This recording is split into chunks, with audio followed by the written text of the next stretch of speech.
I'm Richard Bush. I'm a senior fellow at the Brookings Institution, and I want to welcome you to our commentary on Taiwan's local elections. My guest for this segment is Professor Dafydd Fell, who is the director of the Centre of Taiwan Studies at the School of Oriental and African Studies in London. He's also a professor of comparative politics. Taiwan did hold local elections on Saturday for positions from the level of cities and counties all the way down to the lowest levels of the political system. It also held some referenda on policy issues. Most of the media attention in the West has been on what happened in the city and county elections, and there was a significant reversal from the last election in 2014. At that time, the ruling party today, the Democratic Progressive Party, won 13 jurisdictions, and the opposition party, the Kuomintang or KMT, was left with 6, and an independent politician won in the capital of Taipei.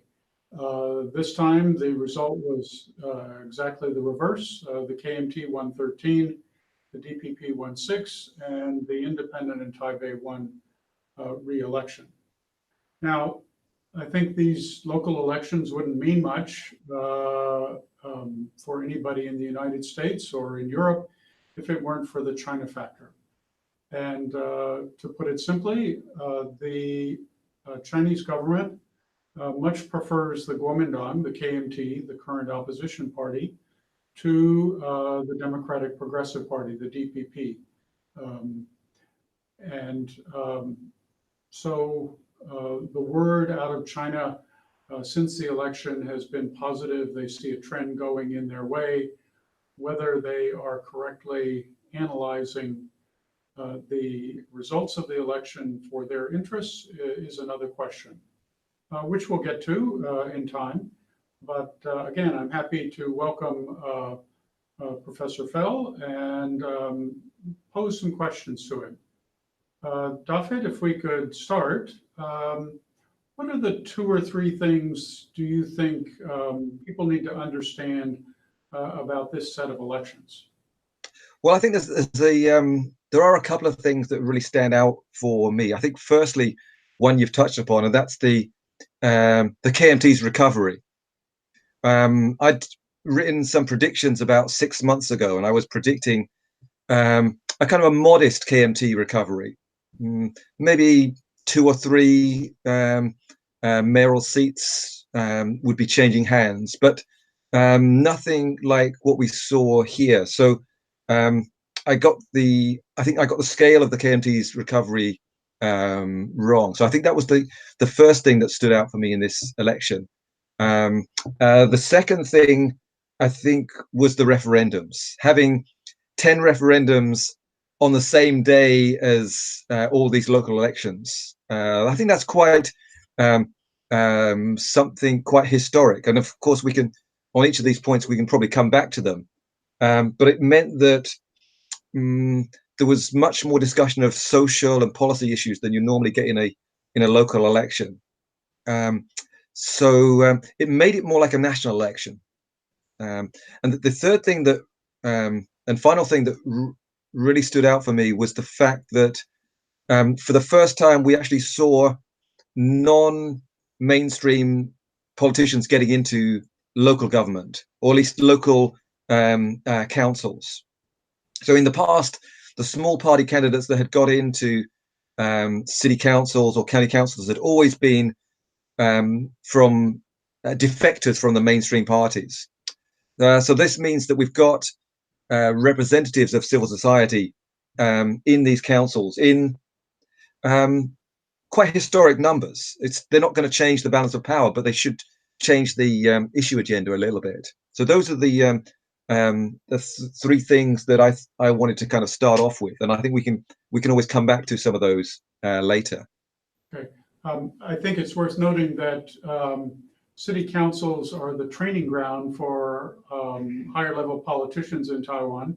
And so the movement of activists into city councils could start a very important trend. Definitely. Okay. In the United States, particularly for the House of Representatives elections, we sometimes talk about a wave election where national issues supersede any sort of local political dynamics.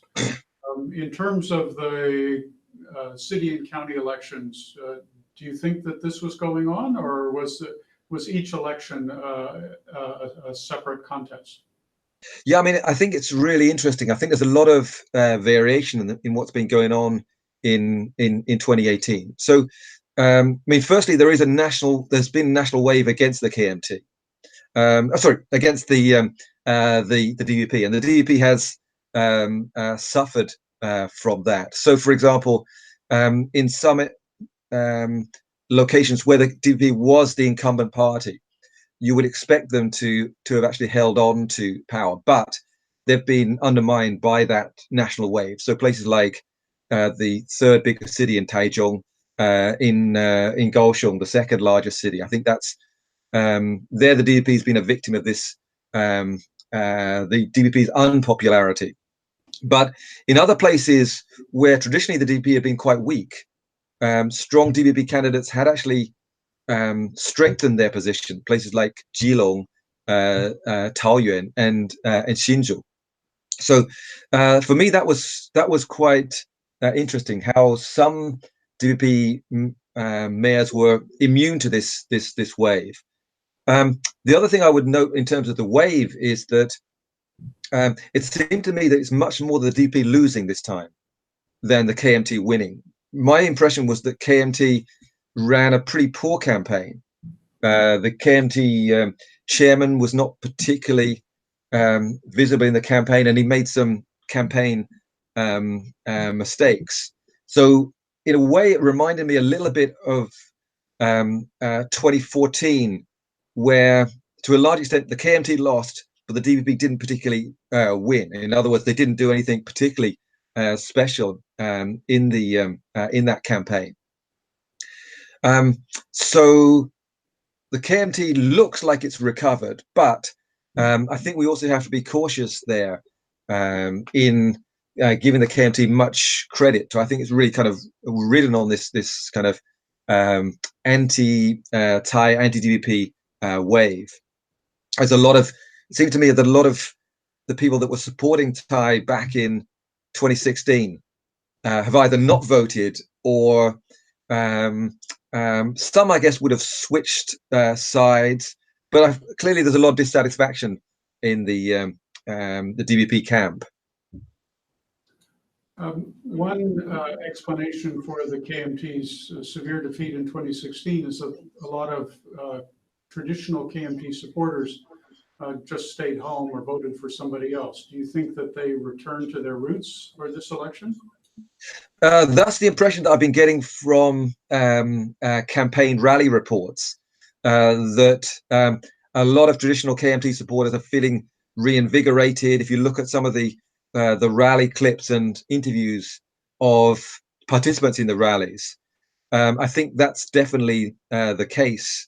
My sense is that they've managed to kind of recover older and middle-aged supporters, while on the other side, I think the DPP has also lost a lot of its younger supporters through some of its performance since it's come to power. For example, on things like marriage equality, I think a lot of people are very impatient with the DPP, but also on things like working hour legislation, indigenous rights. So there they've lost a lot of their 2016 base, but I think they've also lost some of their traditional supporters. I'm not sure whether they've switched sides, but I think that a lot of more traditional DPP supporters probably did stay at home. I mean, I've not actually looked, because you did raise the issue of turnout. I've not actually looked at those turnout figures. I mean, did you see anything there? Um, Actually, I think that the turnout rate for this election was pretty normal at around 65%. Okay. And so I don't think there was a big drop off or increase, but the participation was strong, particularly by American standards.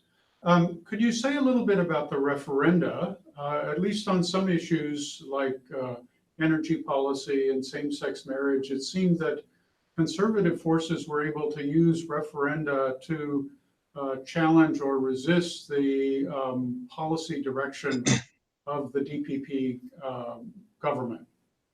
Yeah, I think that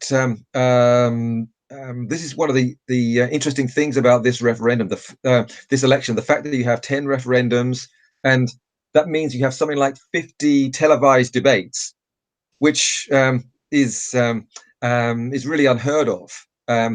How many people could actually watch 50 televised debates is quite. I mean, I know some of my friends in Taiwan were following these, but I think clearly there was a bit of a mismatch in these referendum campaigns in terms of funding. There's many of these conservative campaigns are very, very well funded, and I think that's been a challenge for civil society groups. And I think the civil society groups have really struggled because they're not really getting political support. So the DPP's role in these referendums has been very, very passive. And I think that's also been quite frustrating. The DPP didn't seem to be willing to get behind what had, at least in the past, been clear DPP policies. Now, in many ways, it's seen as being a big setback for civil society, particularly on the marriage equality legislation. I think also on nuclear power. But I think one of the issues here has also been the complexity and the wording of these referendums. And my sense is that a lot of voters didn't really understand what was being asked. I know, for example, for the nuclear power referendum, I know a lot of people I spoke to completely misunderstood this referendum question. So I think that's probably something that needs to be looked at. But I think we also don't know how the government's going to deal with these referendum results. We're starting to hear a few kind of responses. But I think this is really going to be one of Taiwan's big challenges for the next year or so before the campaign really gets. Well, I think we can say that the campaign is going to get going almost immediately. So we're out of this campaign and then right into the next one. And many of these referendum issues, I don't think are fully resolved, and they're going to come back and feature in 2020. Speaking of the 2020 election campaign, I have a couple of questions. The first has to do with the mayor of Taipei City, Mr. Ko Wen-je. The thinking in Taiwan before this election was that it was assumed that Mayor Ko would easily win re-election, and then that would set him up to be a viable presidential candidate as an independent in 2020. Do you think that that scenario will hold, or is Mayor Ko less of a hot commodity than he was before this election? Well, I was a bit surprised by the Taipei result. I thought he would win a little bit more comfortably. In the end, it really went down to the wire. Because again, my sense hadn't been that Ding was running a particularly strong campaign. And one thing that was pointed out to me was the fact that Ding actually got less votes than the KMT candidate in 2014, who everyone took as being a bit of a disastrous candidate. And the DVP candidate was also not particularly effective in he won back some of the hardline DVP supporters, but really not much more than that. So my overall sense was that to a certain extent Kerr has been weakened by this election. I know people are also talking about the idea of Kerr not only running a presidential campaign, but also creating his own political party. And that's something that I'm hearing rumors about, but I'm not. Again, I don't know the kind of intricate details about how that is actually going to work. So I would be surprised if he managed to put together a serious campaign in 2020. But then again, I know that predictions are quite a risky business. About this time, in the last presidential round, a lot of things, the new power party had not even been formed. We didn't know who was going to be the KMT candidate. And I think it's the same now, despite the fact that the KMT looks like it's on the road to recovery. But who would be a suitable KMT candidate? I don't really have a good answer there. I think many KMT politicians have been damaged by the experience of being in the Ma government and about what's happened, and by what's happened in the last couple of years since Thai came to power. So I think that's going to be one of the key things to look at. Who would be a suitable KMT candidate? But if we think about, for example, the rise of Han Guoyu, he's basically come from. It seems like he's come from nowhere, even though we know that he does have quite a rich political experience. So I think we really want to watch that KMT nomination process as it starts to develop in the next couple of months. What are the implications of this election for President Tsai? She's resigned the chairmanship of her party to take responsibility for the results. There's talk that maybe she will be challenged for the nomination from within her party. I know it's early days, but how do you think that this is going to play out? So I think it's going to be really interesting to see whether Tsai can do what Ma Ying-jeou did back when he lost popularity quite seriously in his first term, and partly by changing his premier and with ECFA and some local election results, he was able to kind of make a comeback. Now, can Tsai do this, and how could she do this? I think it's going to be the real challenge. Time is running out for her to be a bit more bold. So I know that some people are talking about some potential things that she can do, but I think she's going to have to be a little bit bolder. I think often she's been very cautious in the way she's dealt with reforms, and I think she's also been quite poor at getting her message across to both floating voters and her traditional supporters. I would be surprised to see a DVP challenge to her, or a viable DVP challenge. It would kind of be going against what I think we know as DVP political culture. Of course, there will be calls for an alternative, but I would be surprised there. But I think she's going to have to be very bold and be less scared about upsetting some of her traditional voters, and try and find a way to kind of reconnect with her 2016 support base.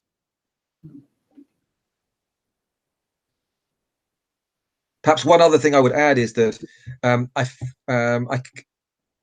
she still has a pretty good parliamentary majority, and it means that she can still do some pretty important things in terms of reform. It's very unlikely that even if she does win re-election in 2020, that she'll have that scale of majority. So I would say that this next 6, 7, 8 months is really critical for her re-election. I'd like to talk about the implications of this election for Taiwan's relations with China. It appears from early commentary in China that maybe they are over-interpreting the results of this election and the meaning of this election, and seeing more of a KMT trend than might be justified. What do you think?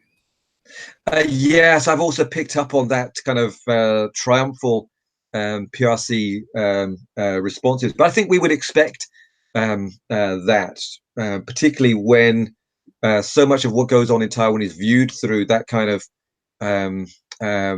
unification, PRC nationalist kind of lens. But I think if we look back at what's happened in this current campaign, cross-strait relations have been more or less pretty invisible in the campaign, and that does tend to be the case. Of course, we had the referendum on the name that Taiwan uses for the Olympics, but I don't think that was a real serious reflection of public opinion. In other words, I think a lot of voters were scared that, okay, if Taiwan attempts to change their official name, then they'll lose the right to actually join the Olympics. If it's a question of, in an ideal world, what would should Taiwan's name be in the Olympics, then of course I'm pretty sure that 95% would say Taiwan, or maybe you would have some would say Republic of China, but I think we can take that as quite a pragmatic outcome. Now, I think what is interesting to see is what's happened since the results were announced. So the fact that a number of those KMT politicians have started talking about the 1992 consensus, something that at least I didn't really notice during the campaign. So it's probably something that was safer to say post-election. But whether this can have a major effect, I'm not so sure. I think Koenger also had one of these kind of cross-strait working groups.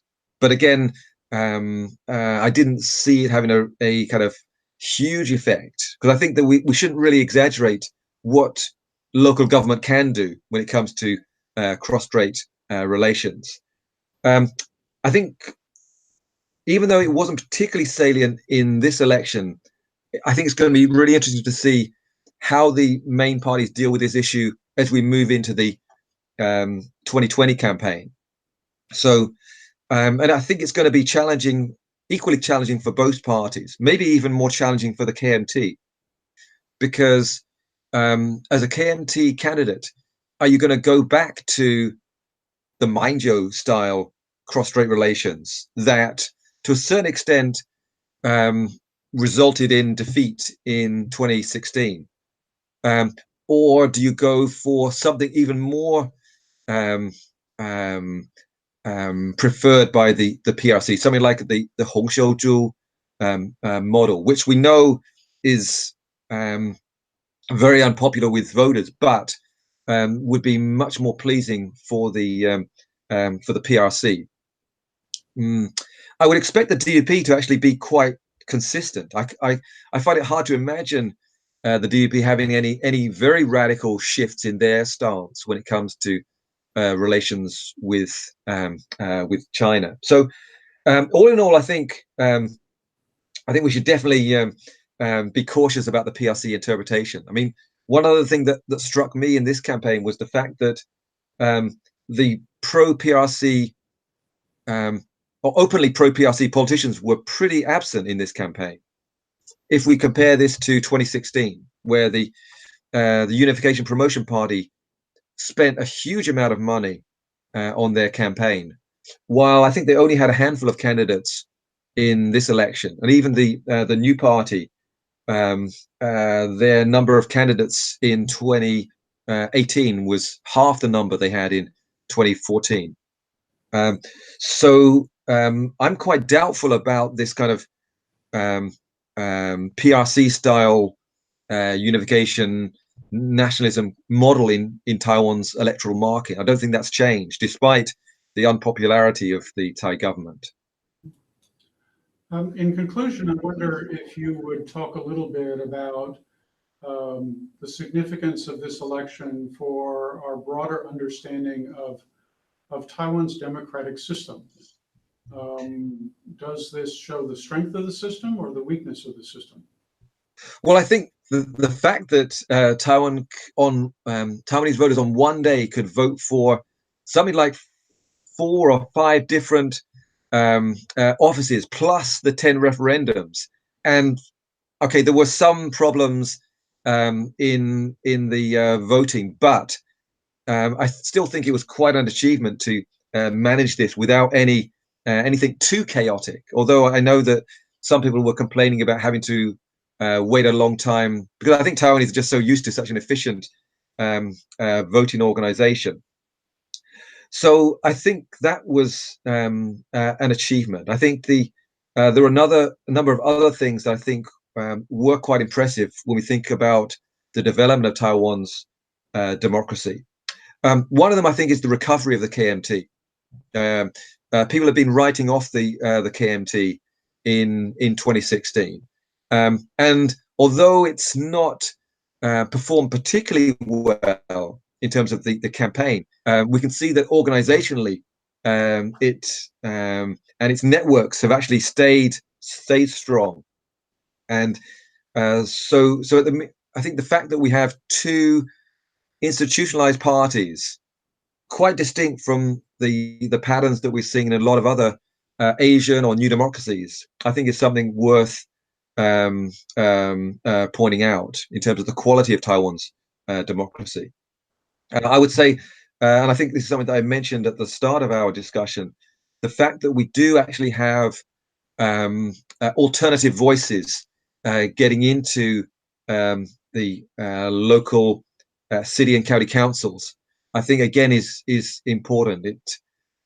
Without this, then the natural inclination is protest, and the fact that you have one foot in the system, I think is very important. It could have been more, I think, and I think there's some problems with the overall disunity among some of these civil society parties, but I think there's definitely significant progress there. So my overall conclusion is that I think it's a pretty positive day when it comes to Taiwan's democracy, despite some reservations. Okay, well, thank you very much for helping us sort of understand these very complex set of events, and sort of giving us the broader perspective as well. You've really helped us understand it a lot. Thank you. Yeah, it's fantastic. It's fantastic to talk again. It's nice to kind of be virtually back at Brookings again. Yes, well, you're always welcome. Okay, thanks a lot, Richard, and thanks for the paper as well. Okay, cheers. Okay, see you then. Bye-bye.